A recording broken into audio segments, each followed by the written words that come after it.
هاي يا جماعة، أنا النهاردة قررت أعمل بودكاست اسمه عشان محدش مهتم. ليه عملت البودكاست ده؟ عشان أنا شخص رغاي جدا ومحدش بيبقى مهتم يسمع أي حاجة برغي فيها، إذا كان حاجة بحبها أو حاجة بكرهها. في المجمل يعني محدش بيبقى مهتم. عشان كده قررت أعمل البودكاست ده وأعرفكم بكل حاجة مش مهتمين تسمعوها. بيسو توك تقدم بودكاست عشان محدش مهتم. هاي يا جماعة.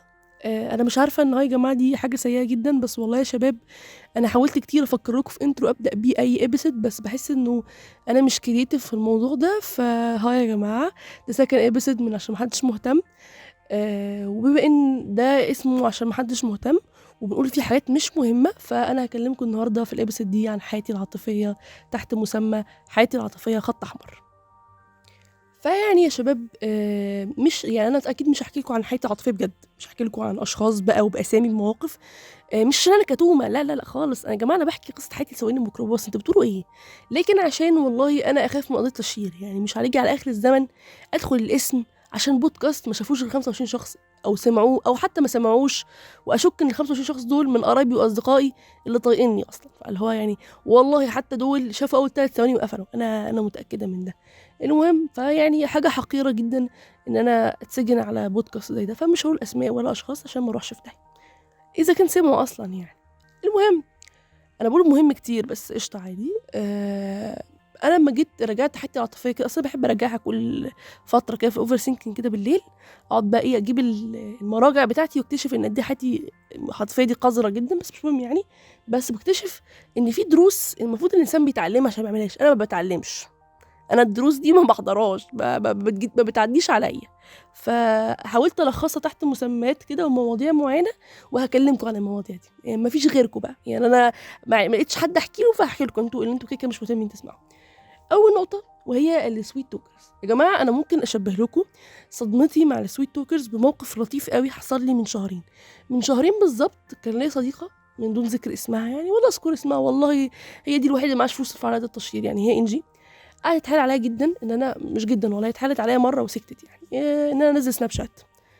فنزلت سناب شات وبتاع وحاولت بقى ايه، يعني بجد تقمصت دور ماما كده لما بتنزل ابلكيشن جديد وبتحاول تتعامل معاه يعني. ولقيت ناس اعرفهم وكده هناك، فعملت لهم اد. وبعد صعوبه على فكره، يعني عملت لهم اد بعد صعوبه، انا ما كنتش فاهمه ازاي اعمل لهم اد. المهم لقيتهم بقى بيبعتوا لي تفاصيل من يومهم وبتاع، فقلت ياه، صاحبتي دي بتحبني قوي دي، يعني انا للدرجه دي قريبه ليها، دي بتبعت لي كل يوم بقى حاجات من يومها بقى وهي بتشرب قهوه وهي رايحه الكليه وبتاع. فهي بقى يعني الله. بعد كده اكتشفت ان انا بتبعتها 70 حد غيري، فاللي هو يعني انا في كتير زيي بجد والله نفس المسمى. فاكتشفت انه لا، يعني ما انا اتضحك عليا. فانا دي قصتي بجد مع السويت توكرز. يعني انا بيتقال لي جمله حلوه ولا كلمه حلوه اهتمام لطيف، بقول الله حبه جنه انا عشت فيها، والواد ده خلاص ده عريس يا امي، ده جوزي، ده جوزي بجد بقى ده ابن الحلال بجد بقى والنهارده هكلم ابوكي والكلام ده. وبعد كده اكتشف ان هو بيقول الكلام ده مش لبنات الشارع، دي الرجاله والستات. هو موضوع ويرد وكريبي ان هو بيقول للرجاله بس، والله هو بيعمل كده مع طوب الارض، يعني ما جاتش عليا خالص، وفي كتير زي كتير. فدي صدمتي بالظبط، فاللي هو نفس الصدمه هي نفس الموضوع. بس ممكن اوصل هنا للسؤال اللي ممكن يبقى فيه خناقه شويتين، والله هي خناقه بيني وبين نفسي، يعني انا بتخانق بين نفسي على الموضوع ده. هل السويت توكرز هم السبب؟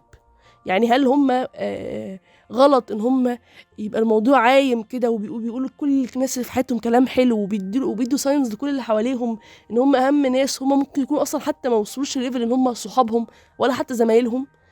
ولا الناس اللي بتتعلق واللي هو انا يعني برضو بتعلق ومن اقل كلمه بتشعبط تقول خلاص ده ابن الناس، ده خلاص ده حبيبي وهو ده حبيبي، وكل الكلام كل الاغاني الملزقه بتاعت عمرو دياب ومحمد حماقي دي بتشتغل في الخلفيه. فدي مشكله مين؟ يعني هي جد مشكله مين؟ هي مشكلتي انا ولا مشكله السويت توكر؟ بعد السويت توكر وممكن هي نفس الجمله بس الناس بتعتقد ان في حاجه مختلفه، انا بحس ان الاثنين مختلفين بصراحه. الشخص بيدي ميكسد ساينس، يعني سويت توكر هو لطيف وخلاص، لكن بيدي ميكسد ساينس بقى ده ابن جزمه اكتر. ليه؟ لان هو عشوائي فشخ يعني. انا يعني وطيت صوتي فشخ عشان ما حدش يسمعني، بس صوتي عالي فخلاص كده فشخ بقى، خلاص بقى مش هخاف. ليه بقى عشوائي؟ لانه بيدي انطباع انه بحبك مش بحبك، بحبك مش بحبك، بحبك مش بحبك. السويت توكر بيدي انطباع بحبك ويسكت خلاص. لكن بتاع بيكسد ساينس بقى من الجزمه ده، بحبك مش بحبك، بحبك مش بحبك، هو بقى بيشتغل معاكي في جو ايه، يروح ويجي يروح ويجي، وانت تروحي معاه وتيجي معاه، تروحي معاه وتيجي معاه، ومع كل رايحه وجايه بتاخدي قفا على قفا لغايه اما ايه، قفاكي بجد بيورم بيبقى احمر كده من كتر القفا، وتتخزقي مره جاي رايح جاي رايح جاي، مع كل مره بيقول فيها وكل مره بيختفي فيها. فالموضوع مهلك. يعني انا شايفه السويت توكر مش مهلك، لان يوم ما هتكتشف ان هو سويت توكر هتسحبي نفسك. لكن الفيديو ميكس ساين بقى يكشي يعني يدوه علقه في اسم شرطه والله كانه حرامي يعني بجد. بيديكي كل مره ساين انه بحبك، لا بس على فكره احنا اخوات، على فكره احنا صحاب عادي مفيش بينا حاجه، بس على فكره انا بموت فيكي. ده ابن جزمه، ده ابن جزمه بجد بقى، ده اللي غلطان بقى، محدش يناقشني في الطرف التاني غلطان. وهقول لكم حاجه، احنا دايما لما صاحبتنا يعني اكيد كل الناس تسمع البودكاست وحد بيسمع يعني ليه صاحبه او صاحب بيتعمل فيه كده، بيجي له شخص كده من لا شيء يكفر له ذنوبه، دي ميكسد ساينس. فنقعد نقول له امشي، ده بيأذيك، ده ما اعرفش ايه، ده توكسيك، واسحب نفسك من حياه الشخص ده. فتلاقيه يقول، فتقول له انت مهزأ مش هتسحب نفسك. لا هو مش مهزأ، هو بجد يا جماعه الموضوع مش بايده، هو ما عندوش الكنترول في الموضوع، لانه هو راح خلاص مش عارف يرجع هو راح مع اول مره الشخص ده فيه ده تمام. عشان ابن الجزم بيعمل ايه في الاول، الشخص اللي بيدي ميكس ساينس يعني بيشدك جامد جامد ويديك حب مش طبيعي، ويفضل مدي جرعه حب كده قويه. اول ما تدمن الجرعه من هنا هو يجوست من هنا، يختفي من هنا، بعد كده يجي هوبا يديك لمحه سريعه من الحب، بعد كده يختفي شويه حلوين، يرجع يدي لمحه بعيده من الحب ويجري. فانت خلاص رحت مش عارف تبطل. فهو الموضوع مش بايد الشخص، او الموضوع مش اقول مش بايده، هو الموضوع مش سهل تماما زي ما احنا فاكرين، وبنقعد نلوم لاصحابنا لما ما بيعرفوش يعني موف اون من علاقات زي، او حتى مش علاقات، هي مش علاقات، هي ما قبل العلاقات يعني. فبجد يعني مع كامل دعمي واحترامي للي بيعانوا، واتمنى ان هم يتعافوا وما يتأذوش من الاشخاص دي. انا يمكن حظي الميكروت ساينس دي كانت بعيده شويه، ما كانتش بالجرعه القويه اللي خلتني احس ان انا والله او اتأذيت بصراحه، مش هضحك عليكم يعني، مش هخبي بقى، انتوا اهلي وناسي يعني. اللي اصلا اللي كمل بودكاست لغايه دلوقتي فهو اهلي وناسي بجد، هو دي حقيقه مش مبالغه، دول اصدقائي وامي بجد يعني اللي بتسمع البودكاست ده يعني. اتمنى ما تكونش سمعت كلمه فشخ. المهم فلا يعني يا جماعه بجد الموضوع صعب ونفسيا بشع. نيجي بقى ل الايدلز، الريليشن شيب جولز اللي احنا بنقعد نعملها شير على الفيسبوك.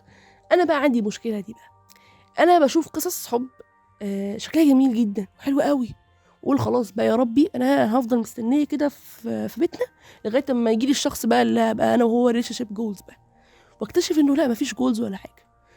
بس ده متاخر قوي يعني، اكتشفت من يومين بصراحه الحوار ده بعد 3-4 سنين فاكتشفت صدمه عمري ان انا بتضحك علينا جامد. يعني احنا بنشوف الايدلز وبنشوف الجانب الحلو دايما من العلاقات الرومانسيه، ونقول ده الجمال، ده الاحترام والامن والاحتواء والكلام الملزق ابن الملزق ده بقى، ونقعد نعمل له شير على الفيسبوك وتتبروز والكلام ده.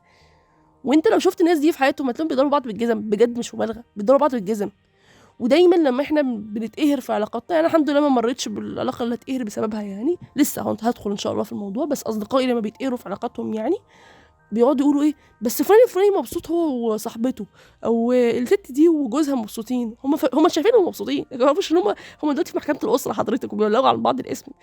ودي اللي بتلم حاجتها من البيت خلاص هتمشي. فلا احنا دايما بنشوف الجزء المثالي من العلاقات. وعندي مشكله انا بحب السينما وبحب المسلسلات، واعتقد ان لو شفتوا اول ابيسود وناس محترمه وشفتوا بحب السيما هتعرفوا ان انا بحب الافلام والمسلسلات. ودايما عندي مشكله ان انا بدور على نفس علاقات الحب اللي بشوفها في الافلام في الاشخاص، بس مش لدرجه ان انا يعني ابقى غير منطقيه. انا بقى اصحابي غير منطقيين، يعني احلامهم بتعلى قوي عن ارض الواقع، فبينزلوا يتكسر رقبتهم بجد. يعني اول ما عينيهم تفتح واكتشفوا ان هم احنا بعاد قوي يا لطيف بينهاروا. عشان احنا من واحنا صغيرين اتطلب مننا احنا لازم نحب، يعني احنا احيانا بندخل في علاقات لمجرد مسمى الحب، مش عشان احنا بنحب الشخص اللي معانا، اللي هو كأنه ديدلاين. انا بقى الموضوع ده بيغيظني وبيضايقني جدا، ان انا من وانا طفله بلاقي صحابي لما يقعدوا يتكلموا انه احنا مرتبطين، وانت ازاي ما عندكيش صاحب، اكن انا ايه نسيت مقلامتي، اللانش بوكس بتاعي نقص، الزمزميه بتاعتي ما خدتهاش وانا طفله. انا مش هبالغ بجد يا جماعه، انا كنت طفله يعني، انا كنت في 13 سنه ولا 12 سنه، ولاقي ناس حواليا بيتكلموا عن حوار الصحوبيه وبتاع، وانا بجد اقصى احلامي ان امي تكوني عمليه سندوتشات بانيه في المدرسه.